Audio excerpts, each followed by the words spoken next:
TNPSC group 2A பொதுத்தமிழ் இலக்கணம் பகுதிக்கான ஒரு கம்ப்ளீட் கைட் பார்க்கலாமா? அதுதான் ஆசானின் பொதுத்தமிழ் இலக்கண விளக்க உரை மற்றும் வினாவகி. இந்த புத்தகத்தோட சிறப்பம்சங்கள் என்னன்னு பார்க்கலாம். 4 சிறப்பம்சங்கள் இதுல இருக்கு. ஒன்னு பாத்தீங்கன்னா 6ல இருந்து 12ஆம் வகுப்பு ஓல்ட் அண்ட் நியூ புக்கோட இலக்கண விளக்கங்கள் முழுவதுமாக தொகுக்கப்பட்டு கொடுத்திருக்காங்க. செகண்ட் பார்த்தோம்னா பாடத்திட்ட அடிப்படையிலான இலக்கண விளக்கங்கள் முழுவதுமாக தொகுக்கப்பட்டிருக்கு. தேர்ட் பார்த்தோம்னா பாடத்திட்ட வாரியிலான வினாக்களும் தனித்தனியாக வந்து கொடுக்கப்பட்டிருக்கு. ஃபோர்த் பார்த்தோம்னா ப்ரீவியஸ் இயர் क्वेश्चन அதுவுமே முழுவதுமாக மொத்தமா கொடுக்காம ஒவ்வொரு டாபிக் வைஸ் தனித்தனியா பிரிச்சு வந்து அந்த கேள்விகள் வந்து கொடுத்திருக்காங்க. இந்த எக்ஸாமுக்கு மட்டும் இல்ல, TET, TRP, SI police, constable இந்த மாதிரி தமிழ் இலக்கணம் தொடர்பா இருக்கக்கூடிய எல்லா எக்ஸாமுக்கும் இந்த ஒரே புக் வந்து போதுமானது. இப்போ நம்ம பார்க்க போறது ஆசானின் பொதுத்தமிழ் இலக்கண புக்கோட ரிவ்யூ தான் வந்து பார்க்க போறோம். இப்போ ஃபர்ஸ்ட் பாருங்க, பொருளடக்கம். இந்த பொருளடக்கத்துல எப்படி கொடுத்திருக்காங்கன்னு பாத்தீங்கன்னா எந்த பேஸ்ல எடுக்கப்பட்டிருக்குன்னா எழுத்து இலக்கணம், சொல்லிலக்கணம், பொருள் இலக்கணம், யாப்பு இலக்கணம், அணி இலக்கணம் இந்த அடிப்படையில தான் அந்த கேள்விகள் வந்து தொகுக்கப்பட்டிருக்கு. அதுல ஃபர்ஸ்ட் பாத்தீங்கன்னா தமிழ் எழுத்துக்களின் வகையும் தொகையும், அந்த எழுத்துக்களின் பிறப்பு அது பேஸ் பண்ணி மயங்கொலிகள், முதல் எழுத்துக்கள், வினா எழுத்து, சுட்டு எழுத்து இந்த மாதிரி எழுத்துக்கள் தொடர்பாகவும், அடுத்து சொல்லிலக்கணம் பாத்தீங்கன்னா 4 வகை சொற்கள், வினச்சொற்கள், எச்சம், இடை சொற்கள், உரி சொற்கள் இந்த அடிப்படையில வந்து விளக்க உரைகள் வந்து கொடுக்கப்பட்டிருக்கு.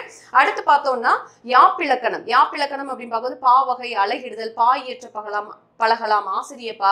அடுத்தது பொருள் இலக்கணம், அணி இலக்கணம், பொருட்கோள்கள், காப்பி இலக்கணம், கலை சொல்லாக்கம் இதெல்லாம் இப்போ ரீசெண்டா வந்திருக்கக்கூடிய சிலபஸ்ல இந்த கலை சொல்லாக்கம் கொடுத்திருக்காங்க. அதுவுமே தனி டாபிக்கா வந்து கொடுக்கப்பட்டிருக்கு. அடுத்தது பாடத்திட்ட வாரியான குறிப்புகள் மற்றும் கேள்விகள் அப்படின்னு பார்க்கும்போது டோட்டலா 21 டாபிக் வந்து இலக்கணத்துல கொடுத்திருக்காங்க.